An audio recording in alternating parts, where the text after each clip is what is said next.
Welcome to today's session with Tel Aviv University. I'm Maayan Hoffman, Deputy CEO of the Jerusalem Post, and I have here the privilege to have with me Boaz Barak, who is not only a neuroscientist who studies neurodevelopmental disorders such as Williams syndrome and autism, but he's also one of the academic heads of the International Masters of Science program at the Sagol School of Neuroscience at Tel Aviv University.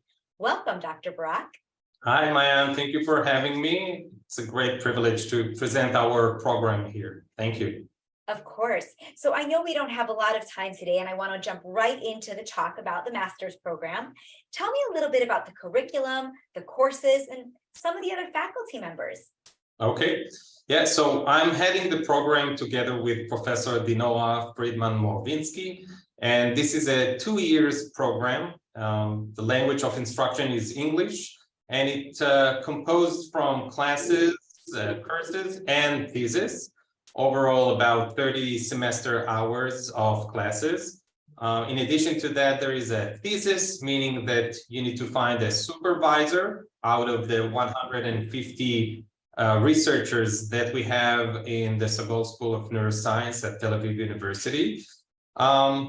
This way, you will be able to expand your knowledge in specific neuroscience areas of research while enjoying the great variety of research opportunities and labs. It is involved with empiric experience as part of the research thesis, and in addition, knowledge expanding classes so that you can gain more knowledge on topics related to your thesis. And it's important to emphasize that this is together with an enhanced living scholarship and a full tuition exemption. So I want to state it right away from the beginning that this is included. And there are prerequisite mandatory courses, and there are classes that compose the program. It's all online on our website, and you can read the different classes that we offer. Wonderful. And I mean, from what you're describing then, what you're saying is that there is a combination of lab work, I'm assuming very hands-on work, as well as the frontal learning. Is that correct? Right. Yeah. I mean, you have time in the lab that you do your research. It may be related to medicine, exact sciences, management, life sciences, engineering, humanities, all over. All of these are related to neuroscience, and you can study different pathologies. You can be involved with things related, from academic research to the patient bedside, all over. And it is included thesis-related empiric studies and classes in class. Incredible. Now, as somebody who writes a lot about health and science, I can only imagine how much fun it must be to study neuroscience full time. So talk a little bit about the interdisciplinary nature of neuroscience in general and the international program in particular. Right. Yeah. So, I mean, we are a huge campus with more than 150 labs that are focused on brain research and neuroscience. That means that you have labs that are focused on the medical aspect or the financial aspect. How do you decide your financial decision through your brain? And so we have engineering, we have multidisciplinary research and collaboration. Because we all sit in the same campus, there is a very interesting collaboration between these different topics. And through that, you can do basic research in order to understand how the brain works, why does it work this way, and how can we improve it, for example.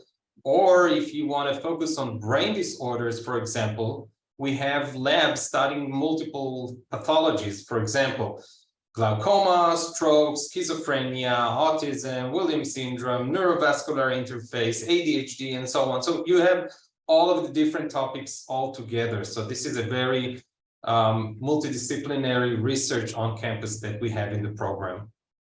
So I was reading a little bit about the school, and I actually came across a report by U.S. News and World Report that ranked the Sagol School of Neuroscience as the #1 place to study neuroscience in Israel. Right. And in fact, it was also ranked number 6 in all of Asia.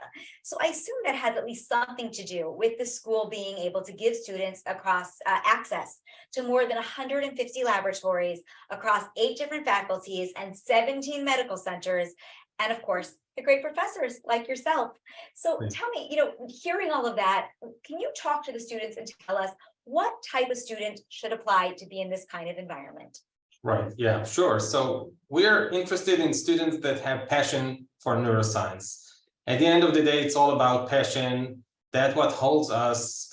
We understand that we do big stuff and important stuff, and we are interested in students that have passion and relevant background. That doesn't mean that you have to be a neuroscientist already, but you need to be interested in studying that and have relevant background. For example, psychology, biology, physics, neurobiology, cell biology, chemistry, all of these are related to neuroscience and are good fit. Even if you studied different things not directly related to neuroscience, let us decide if you're a good candidate or not. Apply, let us consider. This is a master's degree. This is not a bachelor degree. So we can be flexible on how we set up the curriculum for you to have the proper background for the specific lab that you're going to do your study in. So the background is less relevant because every background will find the relevant classes that it has to be done in order to get the right background. But it's more like the attitude of having those people that are really interested in doing science and are passionate in doing it day to night. Great. And I'm assuming these must be high-level students who are hitting at least some certain grade point average that would make them acceptable for such a rigorous program. Right. I mean, we have the different levels that we are requesting in different aspects. These are all online and you can see that. But again, I really suggest applying first and then letting us decide if we can be more flexible or if we can work out your application. So I truly think that applying is critical and let us decide if it works or not.